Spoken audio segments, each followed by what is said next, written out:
बेहद दिलचस्प कहानी के माध्यम से हम ये जानेंगे कि अच्छे अवसर हाथ से कैसे निकल जाते हैं और इन अवसरों को हाथ से निकलने से कैसे रोका जा सकता है। पुराने समय में किसी आश्रम में गुरु अपने शिष्यों के साथ रहते थे। गुरु अपने शिष्यों को आलस्य, लोभ, ईर्ष्या आदि दुर्गुणों से दूर रहने की सलाह देते रहते थे, मगर उनके एक शिष्य पर इन बातों का कोई असर नहीं होता था। वो बहुत आलसी स्वभाव का था।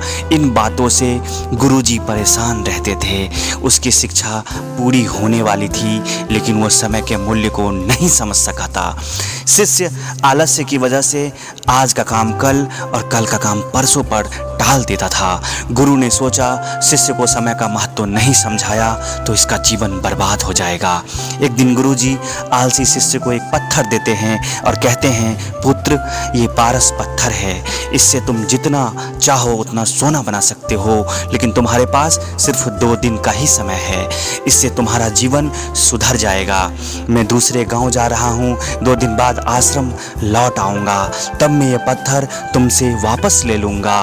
पारस पत्थर देकर गुरुजी आश्रम से चले गए। आलसी शिष्य पत्थर पाकर बहुत खुश हो गया। उसने सोचा इस पत्थर से इतना सोना बना लूँगा कि काम करने की ज़रूरत ही नहीं पड़ेगी। अभी भी मेरे पास 2 दिन है, एक दिन आराम कर लेता हूँ, अगले दिन सोना बना लूँगा। ऐसा सोचकर वो सो गया। पूरा दिन पूरी रात आराम करने के बाद जब वो उठा तो उसने सोचा कि आज बहुत सारा लोहा लेकर आना है और उसे सोना बनाना है, लेकिन इससे पहले खाना खा लेता हूँ, फिर काम करूँगा। उसने पेट भर खाना खाया तो उसे कुछ देर में ही नींद भी आने लगी। फिर वो सोचने लगा, कुछ देर सो लेता हूँ, सोना बनाने का काम तो छोटा है, शाम को कर लूँगा। उसे नींद आ गई।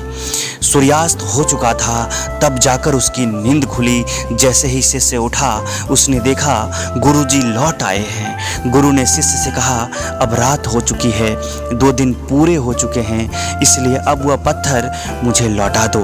पत्थर देते समय शिष्य को अपनी गलती का एहसास हो गया।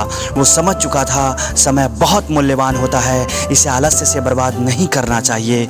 आलस्य जैसी बुरी आदतों की वजह से वह बड़े बड़े अवसर भी हाथ से रेत की तरह निकल जाते हैं। इसलिए आलस्य का त्याग करके समय की महत्ता समझनी ही चाहिए, ताकि संसार में कभी भी आलस्य की वजह से कोई काम, कोई अवसर हाथ से निकल ना पाए।